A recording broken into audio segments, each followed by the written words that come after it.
Welcome everyone to the next topic of third unit. This is first topic of first unit and the title is Letter to a Japanese Friend. This critical essay is written by Jacques Derrida.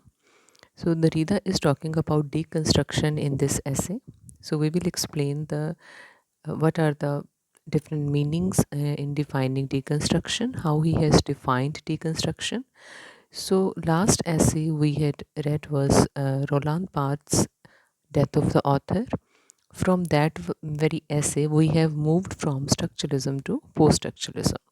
तो आपके syllabus का जो second unit के दो assess हैं उनमें से first Jacobson का था two aspects of language that was related with linguistics और स्ट्रक्चरलिज्म एंड सेकंड ऐसे था रोland बार्ट्स का the death of the author. In that essay we have moved from structuralism to post structuralism toward the end. और ये जो essay है ये completely based है post structuralism के ऊपर. तो आइए इसको शुरू करते हैं. Derrida was not only the most influential thinker of the later part of the 20th century but also the most controversial philosopher. So जो Derrida है Algerian born French intellectual है. He is also known as the father of deconstruction. He, along with French thinkers like Michel Foucault, Bourdieu, Roland Barthes, Althusser, Lacan, and Sartre, inaugurated a new era of thinking. This new era rejected the author as the only source of meaning. जैसे हम last में पढ़ रहे थे रोland bards में हमने death of the author में पढ़ा कि जो ऑथर है वो मीनिंग मेकिंग का काम नहीं करता, मीनिंग मेकिंग का काम करते हैं रीडर्स.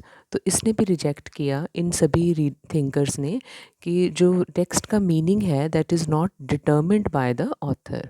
तो टेक्स्ट का मीनिंग कौन बनाता है? रीडर बनाता है. So language is capable of unchanging ideas and affirm that in language writing is secondary to speech. Derrida overturned all such assumptions. He was standing on the side of postmodernism and post-structuralism. तो structuralism के बाद की study जो है वो यहाँ से शुरू होती है कि स्ट्रक्चर इज़ नॉट एवरीथिंग. जो कुछ राइटर ने लिखा है स्ट्रक्चर में that is not only the meaning. The meaning resides outside the structure. He changed the earlier assumptions about the role of language and traditional historical assumptions in his criticism of structuralism. He invented the term deconstruction. ये सबसे बड़ी contribution है Derrida की कि उसने deconstruction दिया है literary text को, लिटरेरी वर्ड को. एक क्रिटिकल वर्ड में उसने इंट्रोड्यूस किया ये term deconstruction. This is his greatest contribution. According to Denisha Smith, Derrida is perhaps the world's most famous philosopher, if not the only famous philosopher. He had challenged the logocentric and phonocentric biases of Saussure and Lévi-Strauss. तो Saussure जैसे आप सब जानते हो, Saussure is the father of linguistics. तो सुशूर ने linguistic की study में स्ट्रक्चरलिज्म में लोजोसेंट्रिक और फोनोसेंट्रिक बायस दिया था. Phonocentric is related with sound study. तो इन दोनों को रिजेक्ट किया है, चैलेंज किया है Derrida ने. His essay Structure, Sign and Play in the Discourse of Human Sciences marks the beginning of post-structuralist movement. तो आप में से जो स्टूडेंट सेल्फ स्टडी करते हैं तो आप इस ऐसे को भी पढ़ सकते हैं. इस ऐसे में उसने अपनी जो शिफ्ट दिखाई है पोस्ट स्ट्रक्चरलिस्ट मूवमेंट की तरफ. His thought revolutionized the history of critical thought and sensibility. तो आपके सिलेबस में है Letter to a Japanese Friend जो उसने अपने जापानीज़ फ्रेंड को लिखा है. This is a significant document of his critical thought. In it he explains the इटिमोलॉजिकल, lexical, mechanical, linguistic and philosophic meaning of deconstruction. तो उसने डिकन्स्ट्रक्शन को सभी लेवल पर डिफ़ाइन किया है. इटिमोलॉजिकल होता है जो कंस्ट्रक्शन का है कि ये वर्ड कैसे बना, what is the construction of deconstruction, इसका ग्रामेटिकल मीनिंग क्या है, मैकेनिकल मीनिंग क्या है, लिंग्विस्टिक और फिलोसॉफिकल मीनिंग क्या है. And with all it's connotations and applications. Connotation आपको पता है सुजेशंस को बोल देते हैं. And how this word is applied. He promised his learned friend some schematic and preliminary reflections on deconstruction. तो उसकी कोशिश क्या है कि वो deconstruction के सारे aspect को, उसके सभी colors को डिस्कस कर सके इस लेटर में. Though they had discussed a possible Japanese translation of the word deconstruction which would avoid a negative determination of its signification.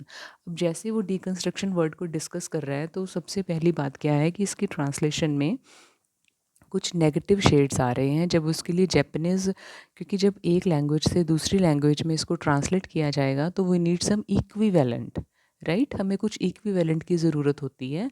तो वो इक्विवेलेंट उसके सामने नेगेटिव आ रहे हैं, लेकिन दरीदा का एफर्ट है कि जब वो इस वर्ड को जापानीज़ में ट्रांसलेट करे तो कोई ऐसा वर्ड वो सोचे जिसमें कुछ भी नेगेटिव इक्विवेलेंट ना हो। तो वो डीकंस्ट्रक्शन को एक पॉजिटिव वे में, जिसमें कोई नेगेटिव शेड ना हो मीनिंग में, उसमें वो he wants to determine its meaning. This leads him to question what deconstruction is not and what it not ought not to be. He goes into every possible detail to arrive at some conclusive meaning of deconstruction. He relates it with contradiction. तो सबसे पहले जैसे ही आपको पता है कि जैसे we are talking at this time, तो जैसे मैं आपको एक इंग्लिश लैंग्वेज से I am making you understand this ऐसे in a more simple way, तो at certain places I am using Hindi, right. तो वहाँ पर मैं क्या कोशिश कर रही हूँ कि आपको कुछ उसके साथ मिलते जुलते वर्ड्स के साथ मैं आपको मीनिंग कन्वे कर सकूँ। तो this is what was done by Derrida.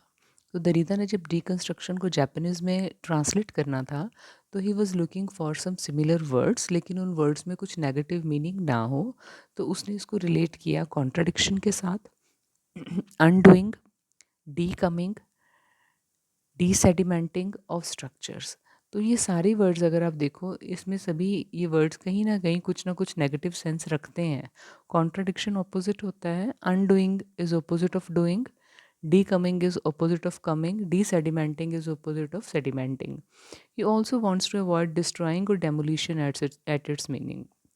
अब नॉर्मली अगर डिकंस्ट्रक्शन देखा जाए तो उसका एक सिनोनिम सामने आता है, डिस्ट्रॉइंग और डेमोलिशन। तो ये मीनिंग दरीदा का इंटेंशन नहीं था। ही नेवर वांटेड कि डिकंस्ट्रक्शन के बारे में सिंपली ये कह दिया जाए कि deconstruction is equal to destroying और डेमोलिशन, क्योंकि वो बहुत ही नेगेटिव सेंस कन्वे करता है। He tells that American equivalent of deconstruction is post-structuralism. The reader more precisely and exactly says what deconstruction is not, everything of course. What is deconstruction? Nothing of course. अब यही चीज़ें आपस में contradictory हैं, इन्हीं को वो आगे एक्सप्लेन करेगा। After reading his letter, which is full of obscurities and ambiguities, we realize that Derrida has further deconstructed deconstruction. It appears that the contents of the letter are a pompous parade of Derrida's learning. तो अगर इस letter की text को पढ़ा जाए, which is very difficult to understand, तो आपको क्या लगता है कि दरीदा को जितनी लर्निंग है उसकी फ़िलासफ़ी की, जितनी लर्निंग है उसकी पोस्ट स्ट्रक्चरलिज्म की, वो उसने सारी शो ऑफ कर दी है उस लेटर में, क्योंकि वो लेटर बहुत ही हार्ड टू डेसिफर है, उसको समझना बड़ा मुश्किल है। तो moreover, he depended upon his knowledge of language of concepts and his knowledge of Western metaphysics.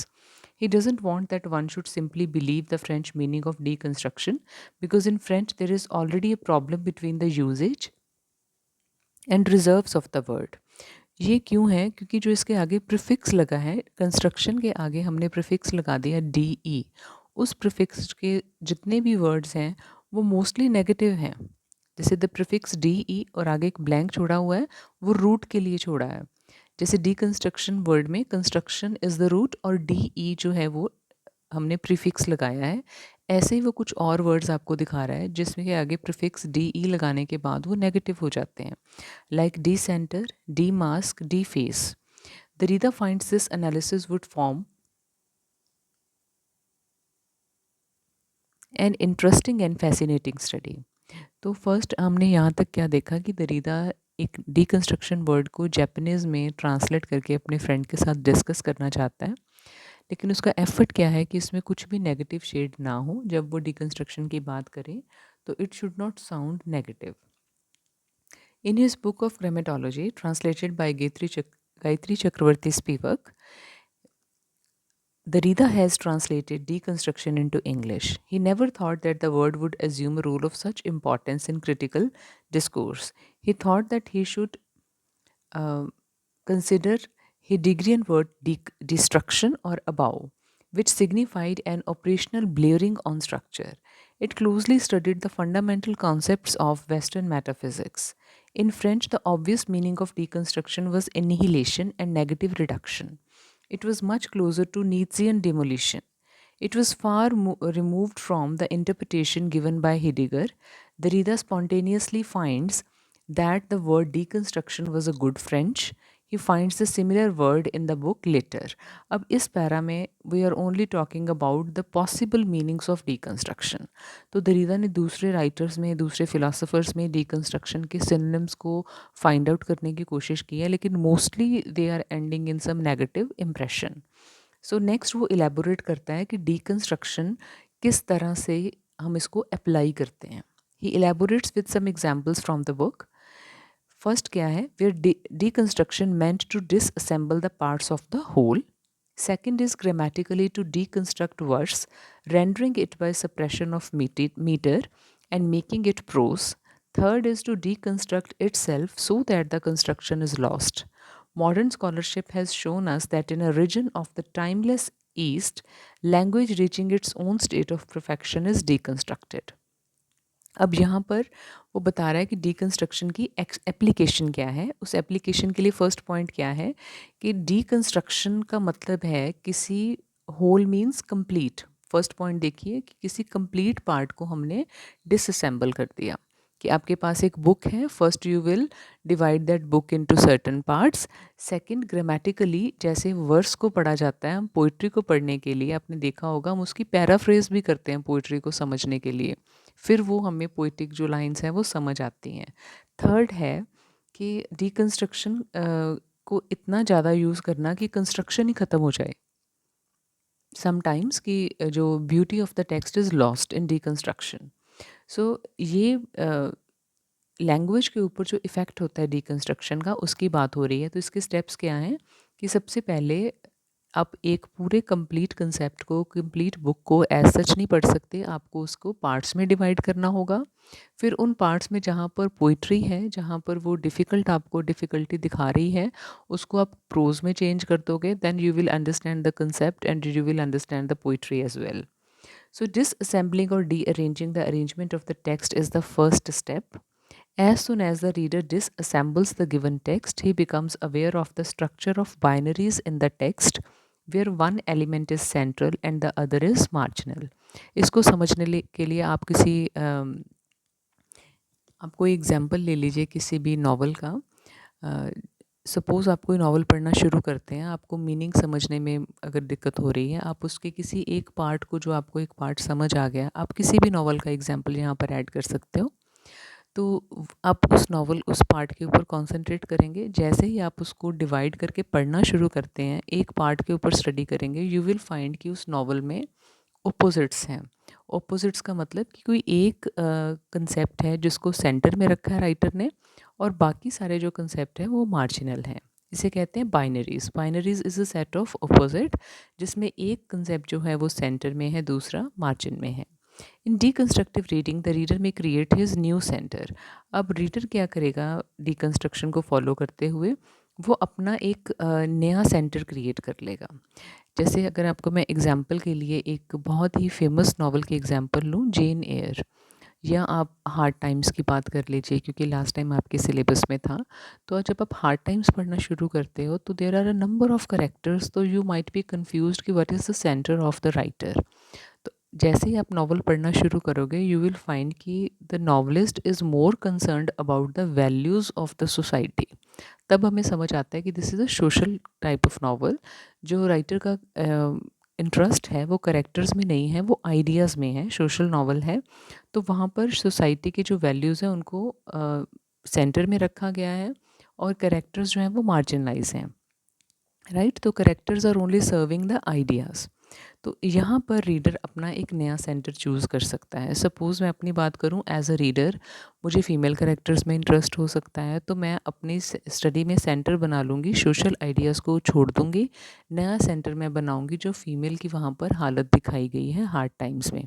जैसे ही मैं नया सेंटर क्रिएट करूँगी तो सारा नॉवल का मीनिंग मेरे लिए चेंज हो जाएगा. I may stand opposite to the meaning of the author. So now the reading assumes a new approach. The selected words result in chain of signifiers. अब मैं उन वर्ड्स को अंडरलाइन करना शुरू कर दूंगी जो कि मेरे अकॉर्डिंग फीमेल कैरेक्टर्स के पॉइंट ऑफ व्यू से वो मुझे जो वर्ड्स हैं वो नेगेटिव लग रहे हैं, या मुझे लग रहा है कि ये जो इंसिडेंट है ये इम्पॉर्टेंट है, जो कि ऑथर ने उसको प्रॉपर प्लेस नहीं दिया अपने टेक्स्ट में. So but leading to no final meaning, इससे होगा क्या, we will not reach anywhere. It leads him to coin difference. अब यहाँ पर डिफरेंस के स्पेलिंग देखिए ए के साथ है. नॉर्मली हम डिफरेंस के स्पेलिंग में आर के बाद ई लिखते हैं, लेकिन ये डिफरेंस के स्पेलिंग ए के साथ है, जिसका मतलब होता है डेफरमेंट. डेफरमेंट और postponement. According to Derrida, language is structure as an endless deferral of meaning. तो लैंग्वेज का स्ट्रक्चर ही ऐसा है कि मीनिंग एंडलेसली डेफर हो जाता है या पोस्टपोन हो जाता है. And any search for the essential absolute stable meaning must therefore be considered metaphysical. There is no fixed element, no fundamental unit. The free play of signifiers will never yield a final unified meaning that in turn might ground and explain all other. तो ये activity जो है वो it is happening inside the text, जिसमें एक word के एक से ज़्यादा मीनिंग निकल रहे हैं और हम कहीं भी एक फाइनल मीनिंग के ऊपर नहीं पहुंच रहे. इसी को कहा जाता है डेफरल और postponement. This unstable condition and endless weaving and unweaving of language or text, if there is no signified which is present, it has imprints of what is absent. No sign is complete in itself. It depends on other sign, and that sign in turn depends on the other. The Rida has given two more important terms to clarify his argument: trace and supplement. Trace is the impression which a word carries in itself. Supplement, addition and substitution. Nothing is complete in itself. If we discuss a word from Indian origin, अब trace और supplement क्या है कि जैसे ही आप किसी एक वर्ड को सुनते हो फॉर द फर्स्ट टाइम, तो अगर आपको लगे कि आपने उस वर्ड को पहले सुना है, तो आपके माइंड में जो फर्स्ट इम्प्रेशन आता है उस वर्ड का, जो आपके माइंड में आइडिया आता है कि इस वर्ड का मीनिंग क्या हो सकता है, वो उस वर्ड का ट्रेस है. ठीक है. और सप्लीमेंट क्या होता है, जो आप अपनी फर्दर नॉलेज से उस वर्ड की मीनिंग में ऐड करते हो. फॉर एग्जाम्पल, जैसे इंग्लिश में ये वर्ड एज सच यूज़ किया गया Sanskara, which is an Indian word, जिसको हम संस्कार भी बोलते हैं, राइट. तो किसी के माइंड में एकदम से आ सकता है कि संस्कार का मतलब होता है कि हमारा सेट ऑफ बिहेवियर, कि हमारा कंडक्ट क्या है सोसाइटी में, how we move in society, वो संस्कार है. और कईयों के मन में आ सकता है अंतिम संस्कार, विच इज़ डेथ राइट्स. दोनों ही ठीक हैं, लेकिन फिर हमें देखना पड़ेगा कि जहाँ पर ये लाइन लिखी है, ये वर्ड लिखा है, राइटर ने किस कंटेक्स्ट में उसको यूज़ किया है. तो पहला जो मीनिंग हमारे माइंड में आया वो ट्रेस था. वो हमें कहाँ से पता चला, हमारी पास्ट रीडिंग से. और सप्लीमेंट क्या होगा, जो हमें प्रेजेंट रीडिंग से पता चल रहा है, जो हम देखेंगे कि राइटर ने संस्कार वर्ड को किस कंटेक्स्ट में यूज़ किया है. So the word is clear to the students of India because they have heard it before. लेकिन यही वर्ड जो है अगर किसी फॉरेन स्टूडेंट को इसको पढ़ेगा संस्कार, तो वो तो उसको तो नहीं पता चलेगा कि what is the usages of this term. The first impression carried by the word is their intertext, because if the word is discussed outside India, you need a history of the word. So if a sign is a sign of another sign, अगर आपने एक foreign author को, foreign reader को ये समझाना होगा संस्कार, तो आप एक दूसरे साइन की एग्जांपल लेंगे कि व्हाट इज़ संस्कार, तो आप उसको किसी और वर्ड की हेल्प से समझाओगे, क्योंकि संस्कार एक एब्स्ट्रैक्ट वर्ड है, ये किसी को दिखता नहीं है. It is only evident in your moral behaviour, है ना. तो आप क्या करोगे, आप किसी और साइन की एग्जांपल लोगे. ये सभी वर्ड्स के साथ है, सभी ऐसे वर्ड्स जो एब्स्ट्रैक्ट हैं. जैसे अगर मैं कहूँ कि आप हेट्रेड को डिफ़ाइन करो, आप फ्रेंडशिप को डिफ़ाइन करो, इन वर्ड्स को डिफ़ाइन करने के लिए आपको दूसरे वर्ड की हेल्प लेनी पड़ेगी कि फ्रेंड वो है जो एनिमी नहीं है, हेट्रेड वो है जो लव नहीं है. तो यहाँ पर पॉइंट क्या आता है कि sign is a sign of another sign, then text is a then text must be a text of another text, context is a context of another context. जब हम ऐसे चीज़ों को एक्सप्लेन करेंगे तो हम और ज़्यादा पजल हो जाएंगे in the chain of signifiers. No single element, a word, sentence, discourse may be present in and of itself. The importance of absence in a signifier is further stressed by Derrida. The essence of rose its non-essence. The text is thus a guess. तो अगर हम उन चीज़ों की बात करें जो text में नहीं है, राइट, जैसे वर्ड हेट्रेड है, उसमें एब्सेंस ऑफ लव है. फ्रेंडशिप है, उसमें एब्सेंस ऑफ एनिमिटी है. तो यहाँ पर बात होती है एब्सेंस की, कि एक वर्ड में क्या चीज़ मिसिंग है। तो अकॉर्डिंग टू लेकन, text is like a dream, you can never say what it means. Deconstruction is an attempt to look beyond the present. As a result, the reader is lost in the muddle. अब इस तरह से एक sign के बाद दूसरा sign, एक word के बाद दूसरा वर्ड, तो सेंटर कहीं पर इट विल बी लॉस्ट, और मडल का मतलब एक पजल क्रिएट हो जाएगी।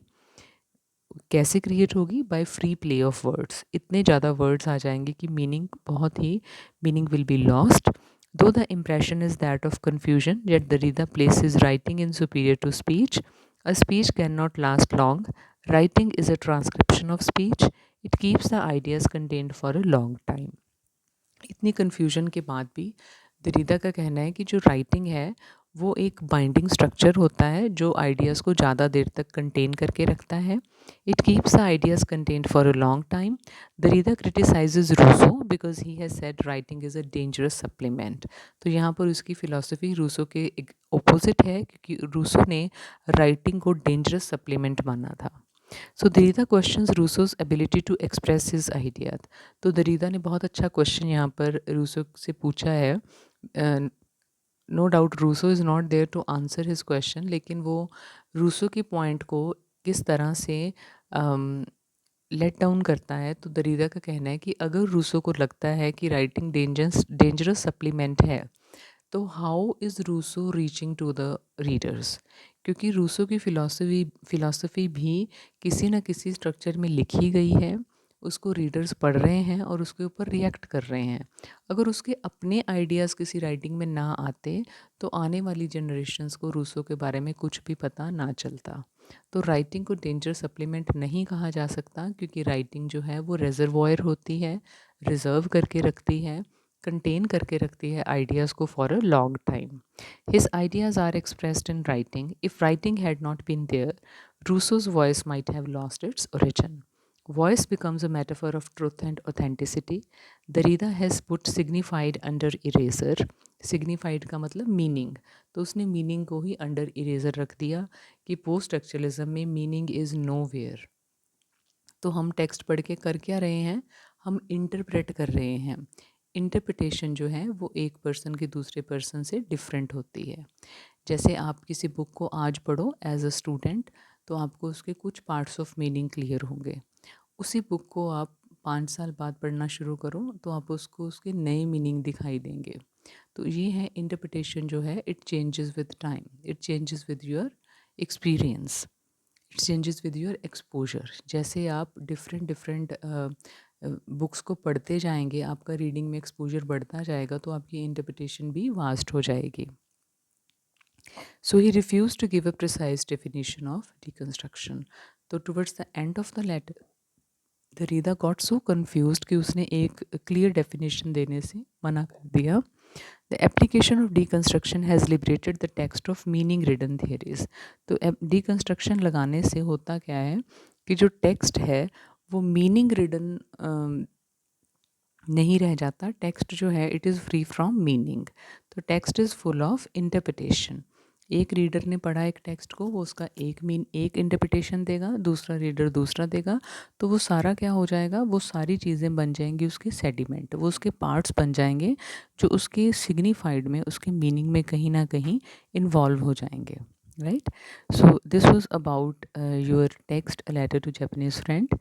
अगर आपको वीडियोस से हेल्प हो रही है तो don't forget to like and subscribe, and please leave a comment. It gives me positive energy to continue on. Thank you so much.